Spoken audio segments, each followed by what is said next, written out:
श्रीमद्भागवतं चतुर्थस्कन्धः अद एकोनविंशोऽध्यायः 20 श्लोकम्। अत्रे सन्दर्शयामास द्वरमानम्बिकायशा कबालखड्वाङ्गधरं वीरो नयनम् अबातत अत्रिणाचोदितस्तस्मै सन्दते विशिखं वृषा शो अश्वं रूपं च तत्तित्वा तस्तावन्दर्गितस्वराट् वीरच्चास्वं बुभादाय पितृयज्ञमदाव्रजत् तदवद्यं हरे रूपं जगृकोद्यानदुर्बलाः यानि रूपाणि जगृगे इन्द्रो हयजिगीषया ताडिपाभस्य खण्डानि लिङ्गं खण्डमिहोच्यते एवमिन्द्रे हात्यस्वं वैन्ययज्ञाजिकांक्षया तत्गृह्येत् विसृष्टेषु भाखण्डेषु मदिर्नृणां धर्म इत्योपधर्मेषु नग्नरक्तपडादिषु प्रायेण सज्जते भ्रान्त्या वेषलेषु च वाग्मिषु तदभिज्ञाय भगवान् मृदु मृदुपराक्रमः इन्द्राय कुपितो बालम् आदत्तोऽद्यर्धकार्मुकः तं मृद्विजचक्रवधाभिषन्दितं विचक्षुदुष्प्रेक्षयमसख्यरं हशं निवारयामाशु रघो महामते न युज्यते त्रान् यवदप्रचोदितात् वयं मरुद्वन्द्वमिहार्दनाशनं ह्यायामगे द्वत्स्रवशाः दद्विषम् अयादयामो बहवैरनन्दरं प्रशक्य राजन् जुकवामदेहितम्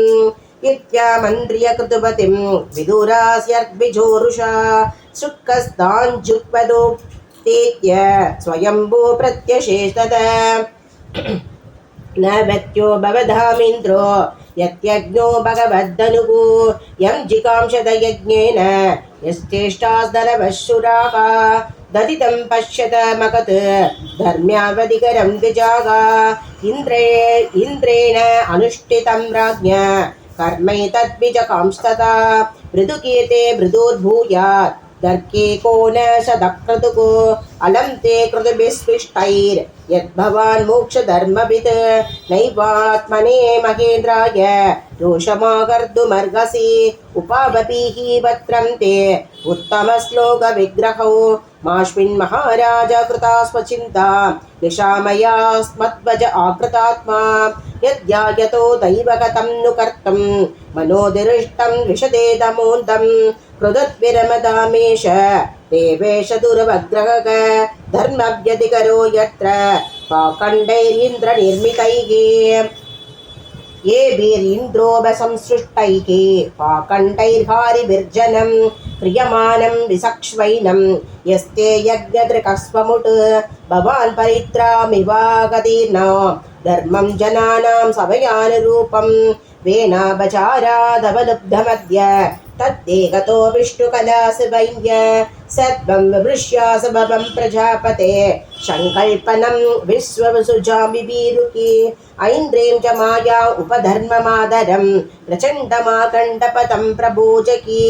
मैत्रेयोवाच इत्थं स लोकगुरुणा समादिष्टो विशाम्बदिः तथा च कृत्वा वात्सल्यं मकोनाभि च सन्तते कृत्वा अवभृतस्नानाय